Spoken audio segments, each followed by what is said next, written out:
When I was initially invited into this experience by my best friend, I knew I was not ready.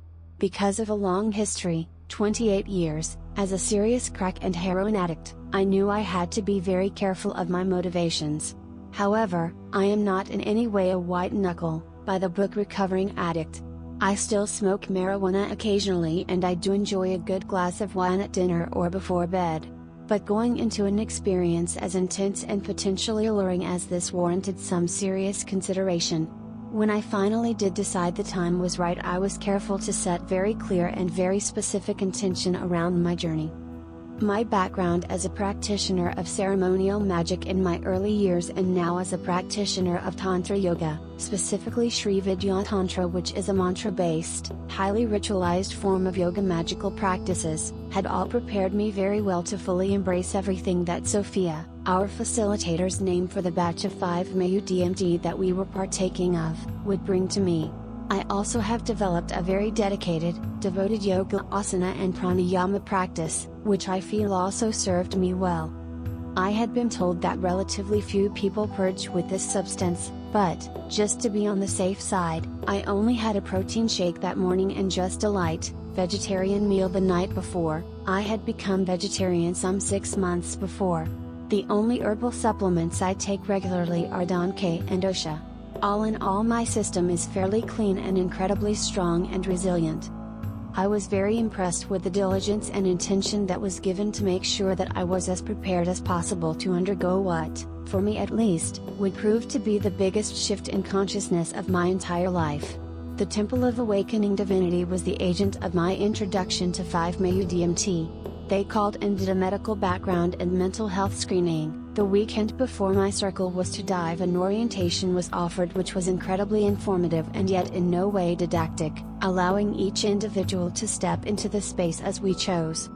When I arrived on the morning of my circle, I was full of a calm anticipation, for I had a sense that everything that had happened to me in my life had been leading up to exactly this, and of course, every moment, that I had been waiting for this all along.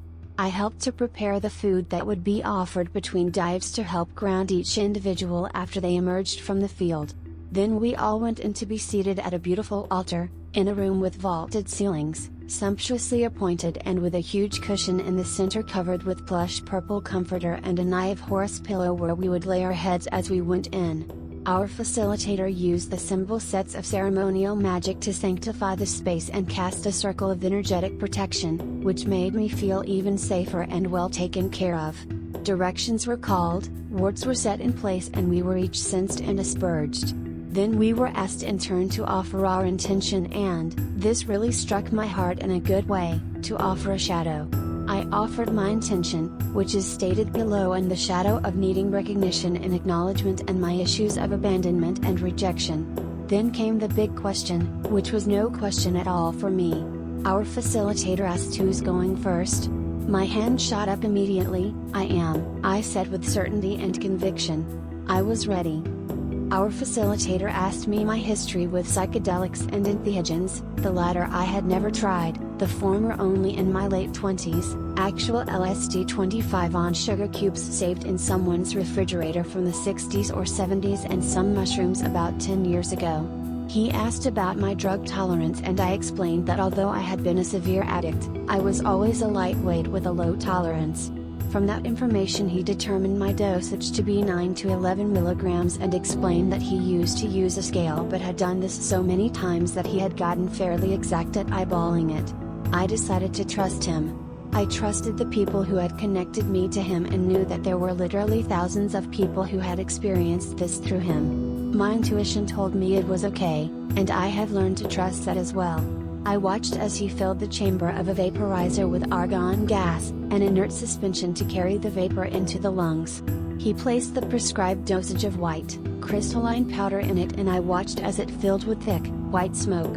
I will let the account that I wrote in the week following the encounter speak from here. Intention. I present my intention to undertake these sacred rites, offering myself fully to the will of the divine as an instrument of she who is Mahasaraswati, called Brahmani. That I find effortless connection to her flow of creative power. That my words, music, voice and art be herald to the continuing emergence of Satya Yuga. Opening. The circle was cast, the space held sacred. I lay in the center, arms wide in an attitude of willing surrender.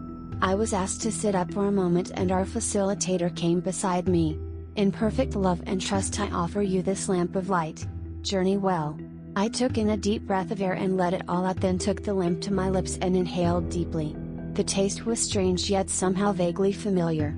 After all the vapor had been inhaled, I kept breathing in until my lungs were full. Keeping my eyes open as instructed, I lay back on the soft cushions. I really had no idea what to expect when I heeded the call of spirit and the invitation to participate in this rite. What I found exceeded anything I might have even remotely conceived. As I felt my body let go of the retained breath, my entire field of vision was wrapped around with 1,000 eyes of Indra in perfect, beautiful, sacred geometrical forms. The eyes crystallized and dissolved away into nothingness and I found myself floating free. I will preface the next sections by saying that first, there was not a first or second or third of these things that occurred, but rather that all were juxtaposed and occurring relatively in time and space, or outside of it. And that these opening experiences were like layers of being that I was visiting with my awareness, experiential, yes, yet not in any way an effect of my mind, rather a construct of consciousness itself. The waiting room. I found myself floating free, and as I became aware of the environment it seemed as if everything were made of a mercurial substance, all silvery and pastels, gossamer and mist. The beautiful music that had begun to play just as I went in had turned to a tinny, elevator-style music. There were others there, or perhaps they were mirrors or fragments of my ego, and there was one that was more substantial than the rest. I recognized this as my predominant ego. Although I am female, this was a male, all dressed in white, like some eager festival goer in search of the elusive ultimate experience. He was bouncing up and down, wringing his hands and shaking his head in anticipation. Alright, let's do this. Yeah. Spiritual experience, oh boy, I'm ready. It would have been hilarious had I not been so crushingly disappointed in finding my awareness here, of all places, for I was wholly intimate with this place of mist and mirrors. I had visited it many times before and knew it to be the realm of Maya, of emptiness and illusion. I also had a knowing that I would be permitted to remain here in awareness, in a comfort zone of sorts, but that I would get from this experience what I chose, and though it was dreamy and sweet, here was only a superficial and nebulous light show. Then, as if from across a vast distance, I heard our facilitator's voice say, "Remember." I realized that to go any further, this part of me, this ego self, would have to stay here. I would have to drop all pretenses, dive deep and embrace what was waiting without reservation. Eruption. With the word remember came another call, voiceless yet resonating from the core of my being. My most ancient, knowing Atman, my highest self, beckoning me to step into her once again. I remembered the ancient rites that I had participated in through lives untold. I felt the anchoring energy signatures of those holding space around me and those holding space for me from afar. I felt utter trust and knew that I was safe, and so began to go within. The self that I now was knew what was required. "Ground me," I said aloud to those in circle around me. Though I had no physical sensation of it, I am told that hands were immediately on my body. "Hold me," I said to those who guarded my physical space. I went deeper yet and the power began to build. "Hold me," I cried to those I had asked to hold space for my journey, but who were not in immediate presence. I felt myself drawing further down, a gathering of force so pure and sacred that words cannot describe.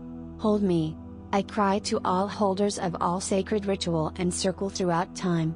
I continued to ground and build, and the power was terrible in its beauty and magnitude as I reached in and joined with the hoary soul of Gaia herself. "Hold me," I screamed to the Mother of Universes, as I knew the feeling Hanuman himself must have felt as he gathered his unbounded strength to leap across the ocean of samsara. I heard the word yes whispered by my guardians. "Tell me yes," I pleaded. They said yes again. Louder. I begged, needing to hear their reassurance, to know they were strong enough to hold the field for what was coming, and they answered yes. Louder. I screamed, and they fed back all of my passion, all of my fury. Yes. And I felt the coming implosion, and I knew that if the field were too strong at the moment of release I would shatter. I knew exactly what was needed and when, and at just that moment I said soften.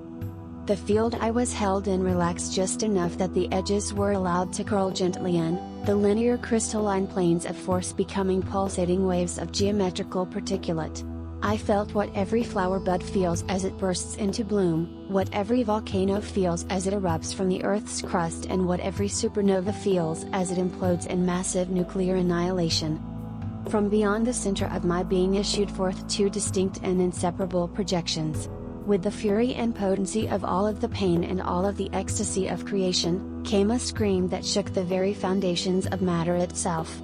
From beyond the portals of time and space issued an orgasm that was the birth of stars, galaxies and universes. With it came an effluent, projectile emission that was the healing, furious waters of Ma Ganga, pouring from the center of heaven's gate to wash away all of the sins of the ancestors of humanity, to purge all of the holiest places and to asperge every sacred rite performed throughout time. And in this I was born into being. Born into the birthright of every child, into pure bliss, riding the waves of divine consciousness, the joy of innocence that cannot be lost because it is inherently what we are, reclaiming the lila of the goddess for every misplaced child of creation, transported through laughter, through tears and through songs sung in words that have been buried long ago in the sands of time, obliterated in the dust of stars. She welcomed me into her manifest fullness. All that was the knowing, Shiva and divine, sacred feminine, I am that.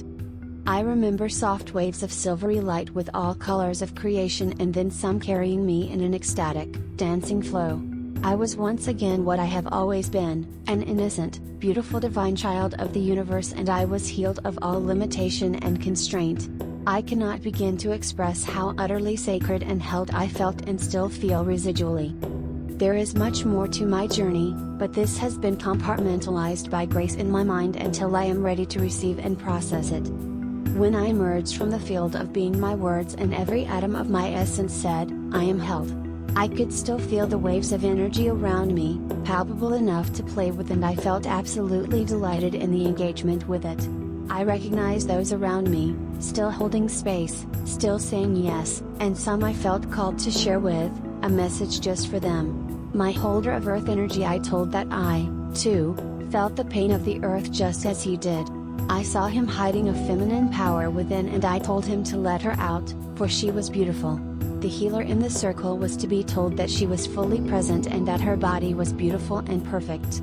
I found out later that these words carried significant meaning for the both of them. The analytical one I admonished not to overthink it and to surrender, and he would see and know it all and yet know no thing. I collapsed into saying thank you, thank you, thank you over and over, with tears of gratitude pouring from my eyes and laughter pouring from my soul.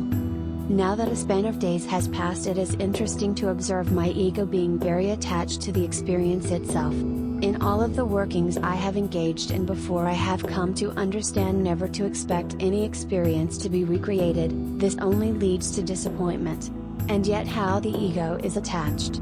I now know, with a true understanding of first-hand experience, my person to simply be the island that I repose upon in this ocean of consciousness, my deepest self resting in santosha, content in the knowledge that I am truly held, truly supported, purely loved and trusted to know and to find my way home. I am held. Hari Om Tat Sat, Namaste. Update.